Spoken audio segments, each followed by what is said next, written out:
Hello friends, welcome back to all of you on our YouTube channel BH classes. आप सभी का brothers education hub के YouTube channel BH classes पे स्वागत है। चलिए फ्रेंड्स, स्टार्ट करते हैं हम आज की इस वीडियो को कुछ अच्छे अच्छे वर्ड्स, कुछ इंपॉर्टेंट एरर्स एंड एक क्लोज टेस्ट के साथ। ओके, तो फर्स्ट क्वेश्चंस आपके सामने हैं। इनमें आपको क्या बताना है? इन दोनों वर्ड्स का मीनिंग बताना है। Cannon, CANNON, and second word is canon, CANON। एक में सिंगल एन है, एक में डबल एन है। ओके, तो बताइए मुझे क्या डिफरेंस होता है। सेंटेंस क्या कह रहे हैं? Hundreds of cannons were shot in the battlefield. Okay, second क्या है? Canons of any religion are not easy to follow. अब मुझे बताइए दोनों वर्ड्स में क्या डिफरेंस है। यस, टू फास्ट, बताइए दोनों वर्ड्स में क्या डिफरेंस है। कैनन एंड कैनन, दोनों को कैनन ही कहते हैं। CANNON and CANON। यस, बताइए, do fast. Yes, very good, tell me. देखिए, cannon, hundreds of cannons were shot in the battlefield, कहता उस युद्ध के क्षेत्र में काफ़ी सारी लाइक गोलियां चली, है ना। तो कैनन का मीनिंग क्या होता है? बड़ी बड़ी बंदूकें, big gun. Okay, cannon means big gun, जिसमें डबल एन आता है। ओके, नेक्स्ट है canons of any religions are not easy to follow, कि ईजी नहीं है फॉलो करना किसी भी रिलीजन के जो रूल्स होते हैं। ओके, तो कैनन मीन्स किसी भी रिलीजन के प्रिंसिपल, उसके रूल्स, उसके लॉज, उसके कानून, ओके, उन्हें फॉलो करना इजी नहीं है। ओके, चलें आगे। यस, नेक्स्ट वर्ड्स हैं आपके पास कोलिजन एंड कोल्यूजन। ओके, इन दोनों वर्ड्स का मुझे मीनिंग बताइए, इन सेंटेंस की हेल्प लीजिए। Yes, due to heavy fog the car met with an accident with sorry by my mistake. Collision means एक एक्सीडेंट होना, एक टक्कर होना। ओके, मैंने बोल दिया गलती से। कोलिजन मीन्स क्या होता है? किसी चीज़ में टक्कर होना। क्या होना? टक्कर होना। ओके, अब सेकंड वाले का मुझे मीनिंग बताइए, कोल्यूजन का मीनिंग क्या होता है। यस, इस कोलिजन का मीनिंग तो हमने देख लिया, स्ट्राइक यानी टक्कर। Okay, there was a collusion between the smugglers and the political leaders. Yes, इस वर्ड का मीनिंग बताइए, डू फास्ट। कोल्यूजन, देखो फर्स्ट में क्या बोलना, ड्यू टू हैवी फोक के कारण कार का क्या होगी? कार की टक्कर होगी, स्ट्राइक होगी। सेकंड में बोल रहा है कि स्मगलर्स के बीच में और पॉलिटिकल लीडर्स के बीच में एक आधे रिश्ते होते हैं। जो स्मगलर्स है वो किससे मिले होते हैं? पॉलिटिकल लीडर से, यानी नेक्सस होते हैं, रिलेशंस होते हैं। नेक्सस होना, रिलेशंस होना, सीक्रेट कुछ रिलेशंस होना, उसको हम क्या बोलते हैं? उसे हम कोल्यूजन कहते हैं। ओके, नेक्सस या फिर रिलेशन। चलें आगे। यस, नेक्स्ट जो वर्ड्स हैं वो आपके लिए हैं कंसिडरेबल एंड कंसिडरेट। यस, बताइए इन दोनों के मीनिंग में क्या डिफरेंस होता है। किसे कहते हैं कंसिडरेबल एंड किसे कहते हैं considerate. The industrialist spent considerable amount of money to uplift the living conditions of the workers. Okay, next है he is beneficent and considerate to his subordinates. yes, बताइए। आई थिंक सेंटेंस के according आपको meaning पता लग गया होगा, है ना। तो बताइए, and if you are enjoying this video then do like and share. Okay, अगर आप इस वीडियो को इंजॉय कर रहे हैं तो भाई इस वीडियो को क्या कर दें, इसे लाइक कर दें एंड शेयर कर दें। ओके, चलिए, कहता है द इंडस्ट्रियलिस्ट, उसने क्या किया था? उसने बहुत सारे पैसे खर्च किए थे, क्या करने के लिए? वर्कर्स की लिविंग कंडीशंस को अपलिफ्ट करने के लिए, उसको सही करने के लिए। तो कंसिडरेबल यानी कुछ एक्सेसिव में, काफ़ी बड़ी अमाउंट, लार्ज अमाउंट, ठीक है, उसे आप बोलेंगे कंसिडरेबल। अपने बोलते हैं ना, एक कंसिडरेबल मेहनत चाहिए इसके लिए, काफ़ी मेहनत चाहिए, तो कंसिडरेबल यानी लार्ज। ओके, नेक्स्ट क्या कह रहा है? He is beneficent and considerate to his subordinates, वो बेनिफिशियंट है और अपने सबॉर्डिनेट्स के बारे में सोचता है, उन्हें कंसीडर करता है, उनके बारे में अच्छे अच्छे विचार रखता है। ओके, तो कंसिडरेट यानी थॉटफुल होना। क्या होना? थॉटफुल होना, किसके लिए? और लोगों के लिए। Thoughtful for others. ओके, उसे हम क्या कहते हैं? उसे हम कंसिडरेट कहते हैं। चलें आगे। यस, नेक्स्ट वर्ड्स भी बहुत इजी हैं और बहुत अच्छी हैं। फर्स्ट वर्ड है कंप्लाइसेंट, सेकंड वर्ड है complacent. Okay, he is popular with his friends on account of his complacent nature. Second sentence is most of the students of my class are complacent in their outlook and will not revolt against the principal. Yes, तो बताइए क्या meaning होगा इनका, कंप्लाइसेंट and कॉम्प्लासेंट. Yes, बताइए. और class का time sharp 9 PM है, तो प्लीज़ आप सबसे रिक्वेस्ट है शार्प 9 PM आप इस क्लास को ज्वाइन कर लें. आपको वीडियो को नोटिफिकेशंस मिलते होंगे वीडियो के. अगर नहीं मिलते तो उसके लिए आप चैनल को सब्सक्राइब कर लें, बेल आइकन को प्रेस कर लें. ओके, एंड इस वीडियो को लाइक एंड शेयर कर दें. तो बताइए कंप्लाइसेंट एंड कॉम्प्लासेंट क्या मीनिंग होता है दोनों का. यस, कहता वो पॉपुलर था अपने फ्रेंड्स में. क्यों? क्योंकि उसका नेचर कैसा था, कंप्लाइसेंट. यानी जिसने उसको जो काम कहा वो वैसा काम कर देता था. बहुत ऑब्लीग नेचर का था ना, बहुत खुश मिजाजी पर्सन था, प्लीजिंग नेचर था उसका. या फिर आप बोल सकते हो सबका कहना मानता था ना, एग्रीएबल था. या फिर आप कह सकते हो ऑब्लीग करता था, तो आप बोलोगे ऑब्लिगिंग था, है ना. तो यानी जो पर्सन क्या होता है, जो पर्सन सबका कहना मानता है. ओके, नेक्स्ट क्या कह रहा है, most of the students of my class are complacent in their outlook and will not revolt against the principal. कहता है मेरी क्लास के ज़्यादातर जो बच्चे थे वो कॉम्प्लासेंट थे. कॉम्प्लासेंट यानी सेटिस्फाइड थे. कॉम्प्लासेंट का मीनिंग क्या होता है, सेटिस्फाइड होना. कहता है वो सेटिस्फाइड थे और उन्होंने प्रिंसिपल के अगेंस्ट कोई भी रिवोल्यूशन नहीं किया, कोई भी क्रांति या कोई भी वो आवाज़ उठाना नहीं चाहते थे. ओके, चलें आगे. Yes, next words is coherent and inherent. बताइए दोनों के वर्ड्स, दोनों वर्ड्स में क्या डिफरेंस है. She was so nervous that her words were not coherent. ठीक है. सेकेंड है sincerity is inherent in her character. तो बताइए क्या मीनिंग होता है दोनों का. यस,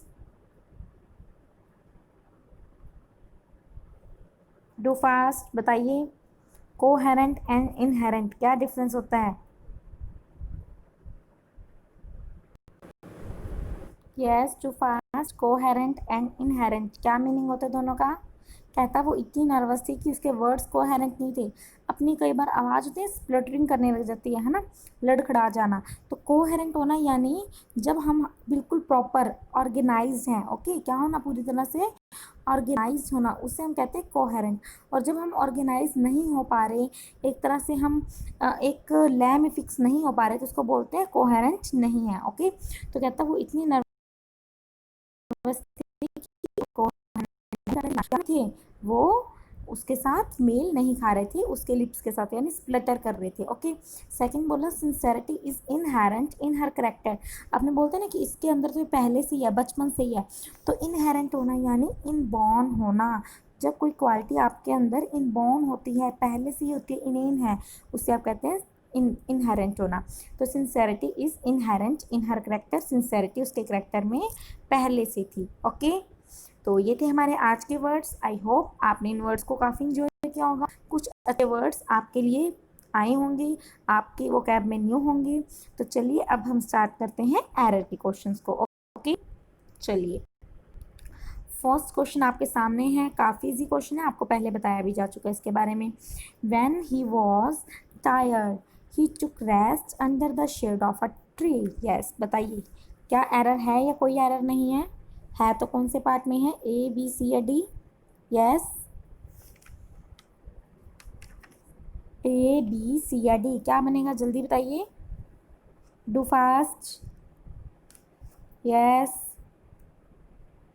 ए बी सी या डी बताइए. देखिए आपको मैंने बताया था कि शेड ऑफ अ ट्री, किसी पेड़ की छाया में, तो वहाँ के लिए under the shade of tree नहीं होता, क्या होता है, in the shade of tree. Okay, क्या होता है, in the shade of a tree. In the shade होता है, लेकिन अंडर द ट्री होता है. पेड़ के नीचे खड़े होते हैं ना, तो अंडर द ट्री. लेकिन कि पेड़ की छाया के नीचे तो खड़े नहीं हो सकते, उसकी छाया में खड़े होते हैं हम, तो in the shade of tree. Okay, so जब शेड आएगा तो हमें क्या लगाना है, हमें इनका यूज़ करना है. यानी एरर होगी आपके पास बी पार्ट में. Okay, have you all understood. समझ आ गए क्वेश्चन सभी को. चलिए आगे. यस, नेक्स्ट क्वेश्चन काफ़ी अच्छा है। कहता some people complain when they encounter a small misfortune in the course of their thorough happy life. तो बताइए क्या किस पार्ट में एरर है या कोई एरर नहीं है? यस, ए बी सी या डी? कौन सा ऑप्शन करेक्ट बनेगा? Some people complain when they encounter a small misfortune in the course of their thorough happy life. Yes, बताइए। कहता कुछ लोग कंप्लेन करते हैं जब वे क्या करते हैं, जब वो अपनी अच्छी जा रही लाइफ में क्या कर लेते हैं, उनको थोड़ा बहुत मिसफॉर्चून मिल जाता है तो वो कंप्लेन करने लग जाते हैं। तो बताइए ए बी सी या D? Yes, too fast. A B C या D? Yes, very good, error will be in C part. Okay, कहता सम पीपल कुछ लोग कंप्लेन करते हैं, सही है। व्हेन दे एनकाउंटर जब वो मिलते हैं किससे, एक छोटे मिसफॉर्चून से, इन द कोर्स ऑफ यानी किसी टाइम के दौरान, देयर उनकी लाइफ कैसी, हैप्पी, लाइफ कैसी, हैप्पी। तो हैप्पी क्या है, एडजेक्टिव, और कितनी हैप्पी, पूरी तरह से खुशी वाली लाइफ। तो यहाँ पर क्या आना चाहिए, यहाँ पर एडवर्ब आना चाहिए, ना कि एडजेक्टिव। ओके, थोरो नहीं आ सकता, क्या आएगा, थोरोली। पूरी तरह से जब उनकी खुशी वाली लाइफ होती है तो उसमें अगर थोड़ा बहुत मिसफॉर्चून आ जाता है तो वो कंप्लेन करने लग जाते हैं। ओके, सो थोरो नहीं बनेगा, क्या बनेगा, थोरोली, यानी error will be in C part. Okay, अच्छा है ना क्वेश्चन? अगर आपको क्वेश्चंस अच्छे लग रहे हैं, अगर आप इसे एंजॉय कर रहे हैं तो इस वीडियो को लाइक शेयर करना ना भूलें। ओके, लाइक कर दें वीडियो को एंड अपने सभी फ्रेंड्स के साथ शेयर कर दें। ओके, चलिए next question. Yes, next question भी बहुत अच्छा है।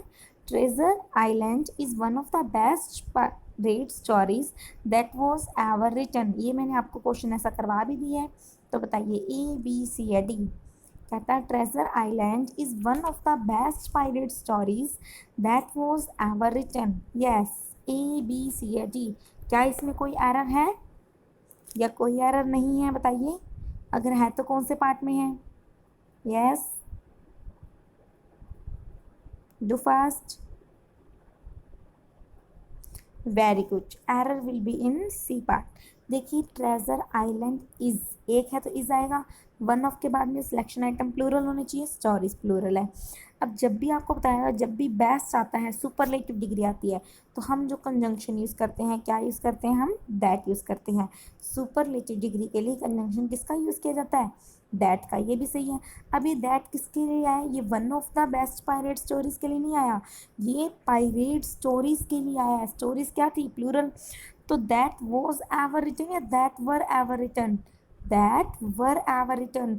आपको बताया था जो रिलेटिव प्रोनाउन होता है उसके बाद में वर्ब उसके एंटीसीडेंट के अकॉर्डिंग आती है। सब्जेक्ट वर्ब एग्रीमेंट में किया था रूल हमने, उसका लिंक आपको डिस्क्रिप्शन बॉक्स में मिल जाएगा। ओके, अगर आपको सब्जेक्ट वर्ब एग्रीमेंट की वीडियोस चेक करनी है या तो डिस्क्रिप्शन बॉक्स से चेक कर लीजिए, अदरवाइज जब आप चैनल में जाएंगे तो प्लेलिस्ट में ग्रामर वाला पोर्शन खोलेंगे तो उसमें आपको सब्जेक्ट वर्ब एग्रीमेंट की सारी वीडियोज़ एंड उनसे रिलेटेड एरर के क्वेश्चंस भी आपको मिल जाएंगे। ओके, तो यहाँ पर क्या बनेगा, यहाँ पर वॉज नहीं बनेगा, वर बनेगा। ओके, सो एरर किस में होगी, सी पार्ट में।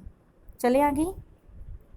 Yes, the vacancy was filled by Mr. Rao, who the manager thought worthy of promotion. Yes, तो बताइए क्या इसमें कोई एरर है, ए बी सी या डी?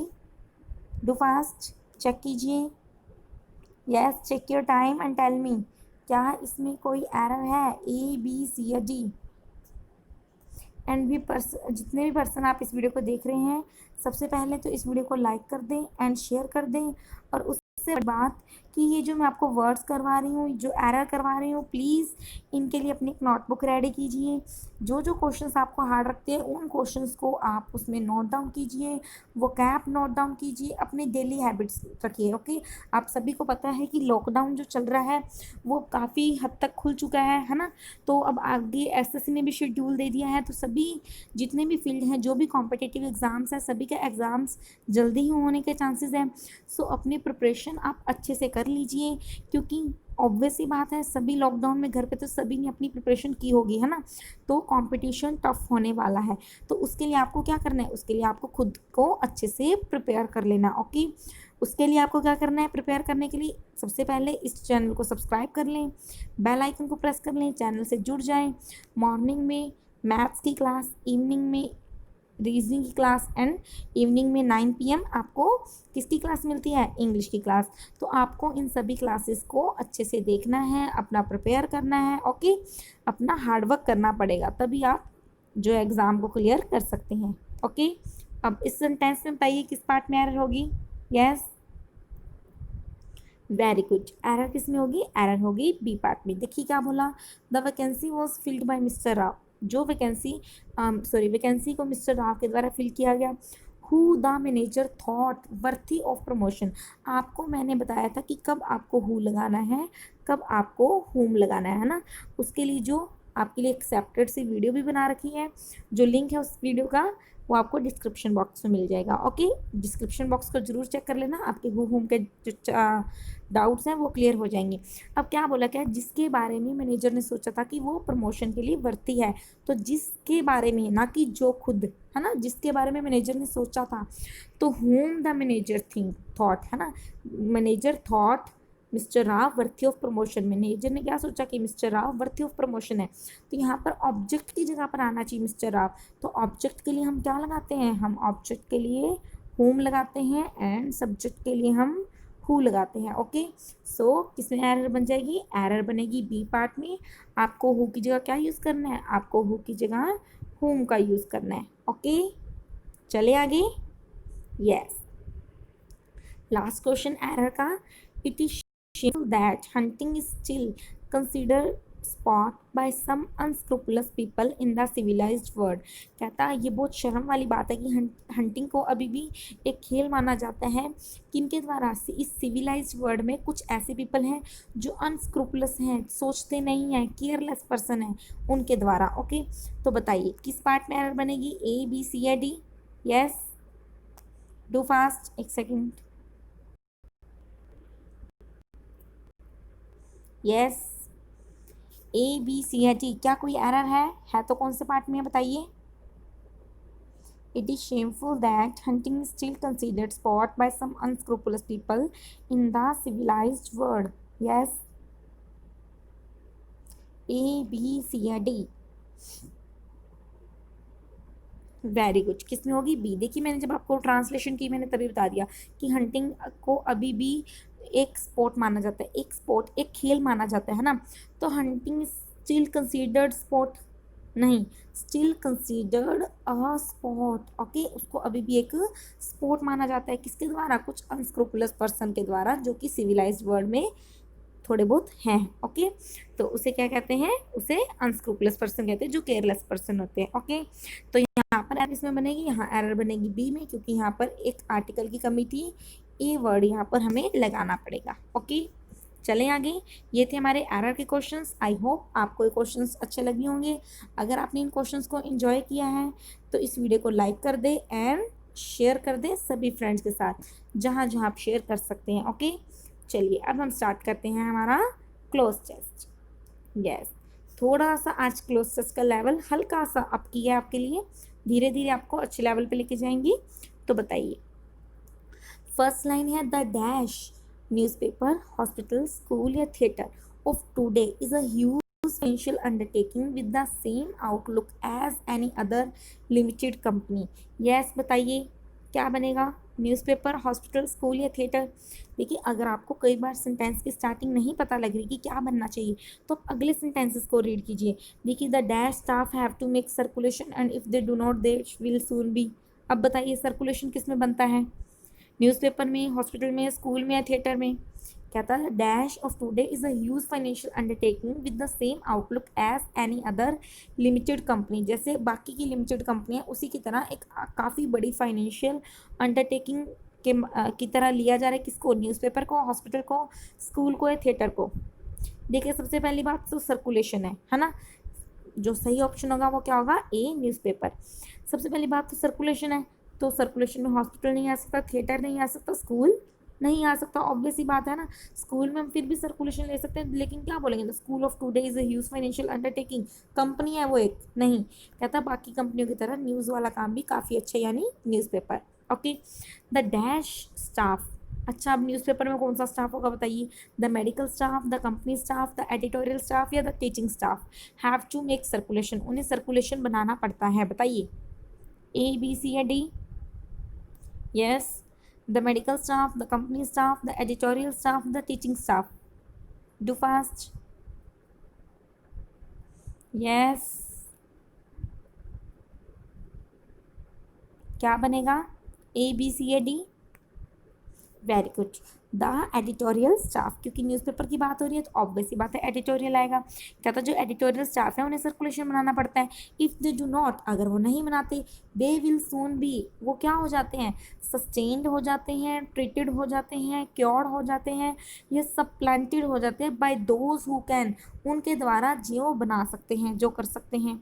तो बताइए ए बी सी या D? Yes,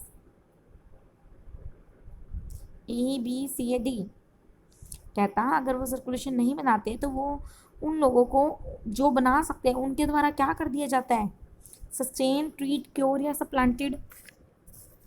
yes, A B C and D? Very good, supplant कर दिया जाता है। देखिए, क्योर ठीक नहीं करते, ट्रीट नहीं करते, हॉल्ड नहीं कर सकते, सप्लांट बदल दिया जाता है किनके द्वारा? जो कर सकते हैं, क्योंकि प्राइवेट ऑब्वियस ही बात है, वो हटा के उनको किसी और को रख लेंगे। ओके, आगे, their independence therefore suffers a great limitation, कहता है जो उनकी स्वतंत्रता है उसकी भी एक लिमिटेशन होती है। ओके, इट इज़ फर्दर, कहता है ये जो उनकी इंडिपेंडेंस है वो फर्दर क्या होती है? Dash by the fact that a newspaper is as much an advertising material medium as a vehicle for dash, कहता ये, और फिर ये जो सर्कुलेशन होता है वो सर्कुलेशन क्या किया जाता है आगे? डिस्ट्रॉय किया जाता है, फेल किया जाता है, कर्टेल किया जाता है या एग्रावेट किया जाता है? बताइए। Yes, it is further destroyed, failed, cartel या फिर एग्रावेटेड? Do fast.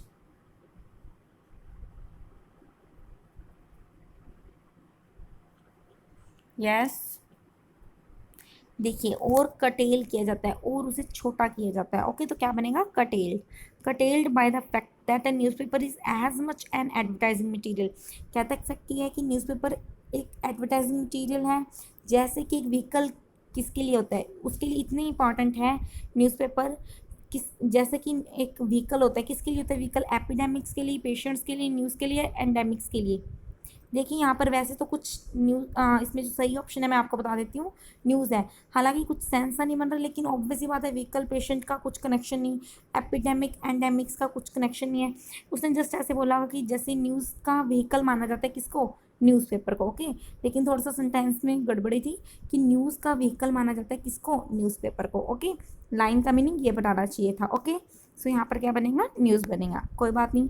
नेक्स्ट देखिए, इट इज़ सेड दैट, ऐसा कहा जाता है, that the dash which the public page for its newspaper, जो पब्लिक पे करती है न्यूज़पेपर के लिए, तो जो वैल्यू पे करती है, जो टैक्स पे करती है, जो प्राइस पे करती है, जो कॉस्ट पे करती है न्यूज़पेपर कवर्स के लिए? यस, ए बी सी या डी?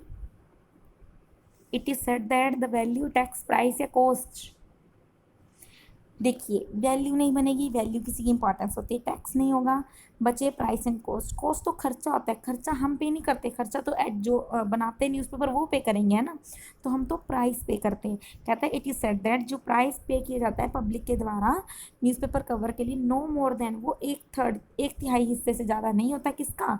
एक तिहाई हिस्सा of expenses of production, sale of production, cost of production या amount of production? A B C या D?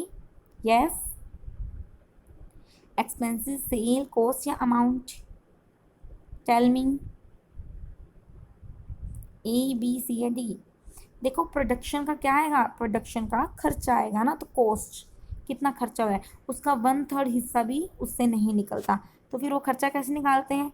The other 2/3 is accounted, accounted into by the advertisement revenue in from या for, कहता बाकी खर्चा advertisement से निकलता है। Okay, तो बताइए इनटू, इन, फ्रॉम या फॉर क्या होता है?